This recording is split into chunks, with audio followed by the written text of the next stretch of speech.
Hello everyone, in this video I'll be showing you an updated build for Amon in Borderlands 4. Now, we got some new weapons to play around with, but there's just one thing that Amon does better than everyone else, and that is use ordnances. So, this is crazy because we can get infinite amounts of health from this because we're getting overshield from this, so we can basically keep ourselves alive indefinitely while using this. And if you see the bottom right hand side of the screen, we're also getting infinite amounts of ordnance. The best part about this weapon as well is we don't even have to aim it because the bullets will just track onto the boss themselves. So yes, it does seem like the time to kill is quite long, but we're not even losing a single bit of our health here. So yeah, absolutely crazy. That is in Ultimate Vault Hunter 5. This will be great in Ultimate Vault Hunter 6 coming later this month. Now, we did get a new weapon that is actually really great for mobbing with the Rowdy Rider. This does cryo damage on top of what we're already going to be doing, and it also ricochets multiple times, giving +2 extra ricochets. So this is really good, especially if you're going to be using something like an enhancement that boosts up our critical hit, our bonus bullets. I got a flat off there one because I think that the Atling gun there, as you saw, is pretty crazy. And also using purple class mods. There's a lot of really great ones. We don't even need a legendary.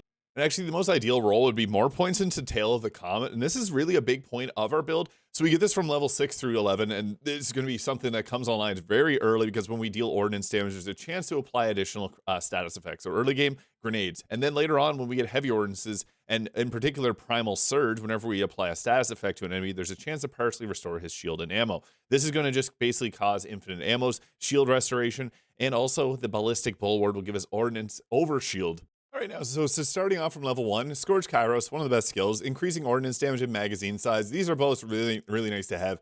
In particular, magazine size is going to help out in the early game, and basically the game is going to revolve around getting our ordnance back. But this leads us to our augment here with a Cryonic Thrum. So this is actually the best augment to use, and in this particular build, it's actually better for us not to use a Capstone, but I'll get to that in a moment. So with this, we're going to deal Cryonic ordnance damage to enemies, restoring allies' health, our movement speed will be reduced when we aim, but we get bonus cryo damage on guns, consumes vengeance on each gunshot, so whenever we aim down sights, more damage. Now, Tail of the Comet, as mentioned, is really good. This is going to give us cryo damage as a status effect that deals damage per second. This is very powerful, and it also leads us to getting the Ancient Ways here, which will increase our overall cryo damage. So this is great if we got a bunch of different cryo-based weapons. Now, at this point, I think it's best to go down because we want Primal Surge as quickly as possible. So we're going to go with the Icy Rage here, which will give us additional gun damage per stack, and this will stack up with cryo affinities. You can grab Winter's Kiss there to be able to do a consume the stacks and do an elemental shard, which will deal cryo damage area. Although I don't find the damage to be that crazy. I think that is better to go with the Primal Surge here, which will give us a 25% chance of giving us 15% of our shield and 30% of our ammo back. This will trigger quite frequently because when we apply a status effect, there's that 25 chance. So 1 in 4 times when we apply a status, we're going to get this. With this, we have a very high chance of 30% here. And the crazy thing is there's so many ordinances that shoot a lot of bullets really quickly. So you're going to basically be getting that back pretty much infinitely if you don't pick an ordinance that has like more than 2 shots, basically. Age of Ice being a really nice skill, but I want to explain why we don't really want to use a Capstone. So Glacial Rapture is a good choice for a Capstone. It's the only Capstone we're going to get access to. Basically, we press and hold F. We do a cryo ordnance damage over 2 hits, and then this will create a hazard in an arrow effect. And hazards aren't really good. Even after buffing them, they're still not that strong. So this will give us additional damage on our attack here, 60-second cooldown versus Firewall, 50-second cooldown. What Firewall does is it's going to increase our friendly projectile damage by 25%, and it's going to increase the speed by 50% as well. And near the Firewall, it's going to deal damage over time, so you still get the hazard damage if you really want that, and having fire damage is nice. The big thing here is going to increase the damage of our projectiles. So our Ordnance is now getting a 25% damage buff, and if it shoots slow rockets, they're going to speed up with that 50% damage boost. So honestly, no Capstone's the way to go, but if you really want one, Glacial Rapture can be there. Now, at this point, we want to take 1 point into Blackout. So this is going to give us a chance to critically hit, and this just gives us a big boost to our overall damage. Now, I'd like to take more points into here. They did change how this worked on their last patch, but yeah, it's going to give us a bit of shock damage dealt per second, which is always nice to get as well. Now, once we get here, I'd recommend going to the red skill tree. Now, the thing is, we need to get statuses, and there's no statuses. Even if we go down in here and add a bit of extra fire damage, this isn't enough to sustain this. I tried so many different combinations. The red skill tree is just Amon's best skill tree in terms of his overall power because of Berserk, and there is only red. So we unfortunately got to use that to maximize the damage. Even with the new weapons, this is just the best synergy that we got. Because we get Heavy Plate giving us more overshield capacity, which is a good thing since we get, with a particular class mod, every time we deal ordnance damage, we get overshield. So this keeps us alive infinitely. And then we get 1 point of Gut Punch here, which is going to make the enemy take extra damage, 20% from us. And we take 40% less damage from them. This is huge. and we have a chance to apply this on Ordnance 10%. So if you hold down the trigger on the Atling gun there, 1 second is going to trigger this on the enemy.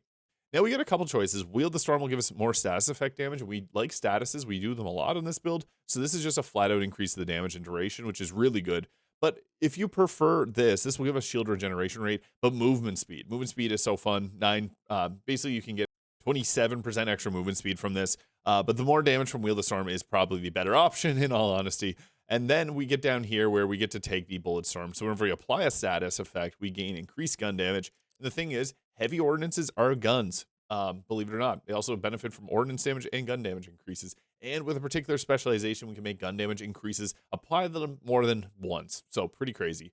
But once we get down here, you can grab Bloodlust whenever your shield breaks. You get a bit of life steal, which is okay to keep you alive. But I think the best choice is going with Berserk here whenever we activate our Forge skill, which is Firewall with that 50-second duration. And a class mod can actually give us that back quicker. We become Berserk, giving us slow immunity and bonus cryo damage with gun and melee damage. So bonus cryo damage, which we can then take up even further. There's only red is how we become a mobbing. And this is just, even in boss, is really good because whenever we kill an enemy, will give us 4 seconds back on our Berserk. It used to be 9 seconds. They nerfed this really heavily. It also gives us 60% bonus damage per kill, and this stacks up to 600% bonus damage, which we already got a 30% bonus damage there.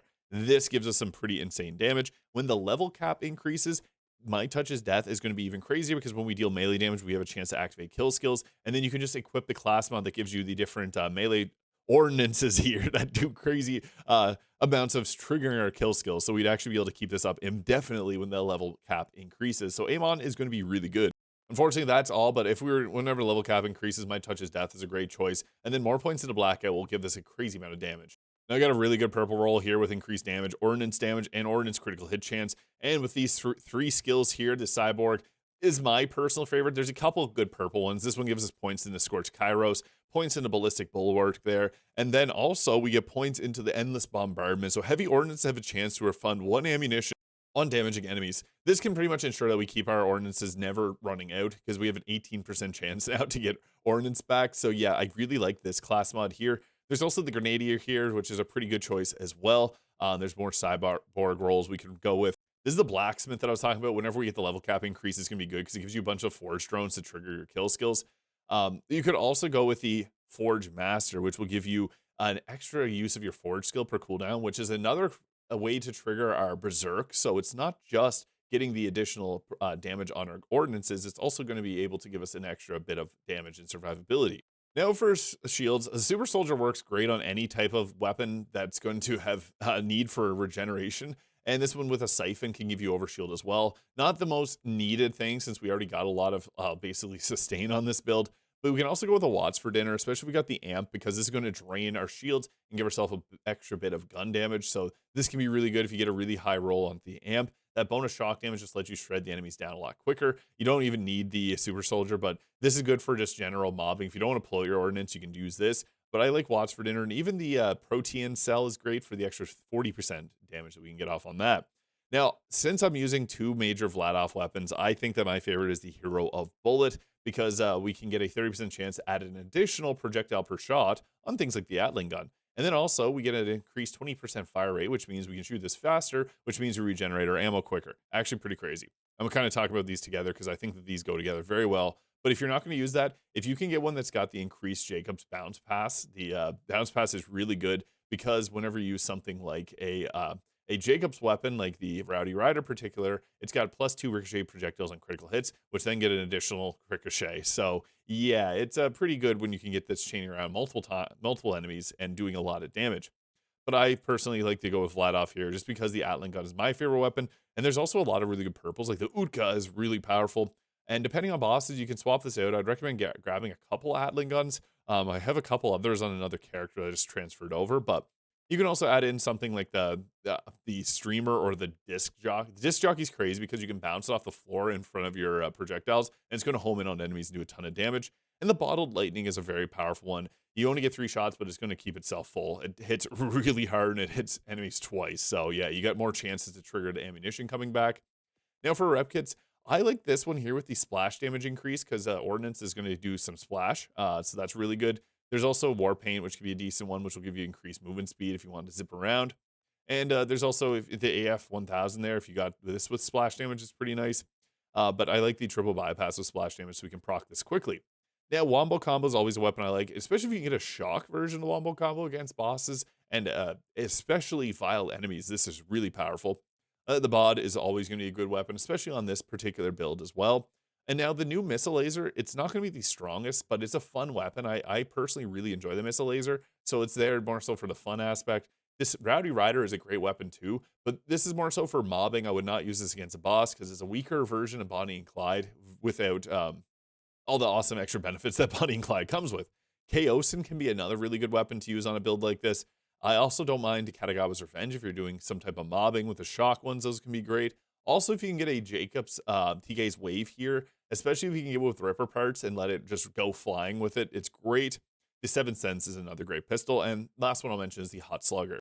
Now, ideal firmware would be 3 of Gadgets Ahoy, getting Ordnance damage cooldown, Ordnance damage increases 20%, and then getting an Ordnance kill give us plus 20% damage. And then to get thrown, we'll have a 35% Ordnance damage increase, and a splash. If you get 2 of those, increased splash is nice. But I also don't mind high caliber to give us more projectile speed, although it doesn't always apply perfectly to every single weapon. I just want to note that. And as for specializations, full spectrum arsenal here gives us bonuses on our gun damage to our ordnance. Now, heavy ordnances are considered guns, so if you get a 100% increase to your gun damage, that's applied to your heavy ordnance. And then 50% of that is also applied. So we double dip and give ourselves increased amounts of extra gun damage. It's absolutely crazy. Fragmented Payload will give us increased ordnance critical hit chance and extra damage on those crits. So this is just going to further boost up our damage. The best defense, since we're going to have our shield full all the time and health full, 30% extra damage. It's nice. And then riddle you this. This is 50% extra gun damage at max stacks. And then on our heavy ordnance, that's 75% extra gun damage. Pretty cool.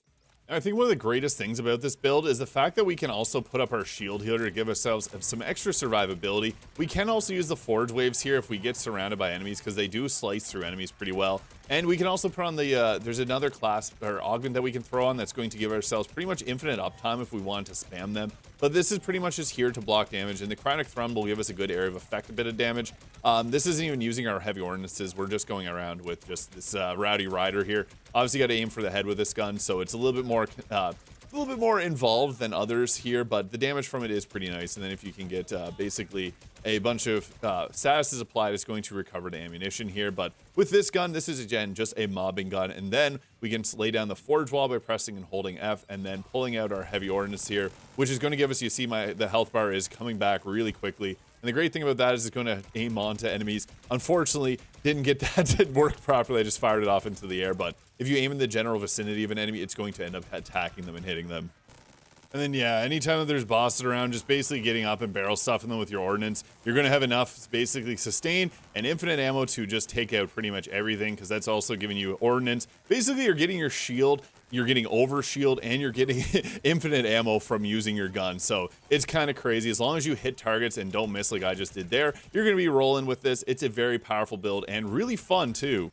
So yeah, this is a very fun build, very powerful, and it's going to scale well. Whenever there's future content, you can expect a build from me. So let me know your thoughts in the comments. Hit the subscribe button below if you enjoyed. We'll catch you in the next one.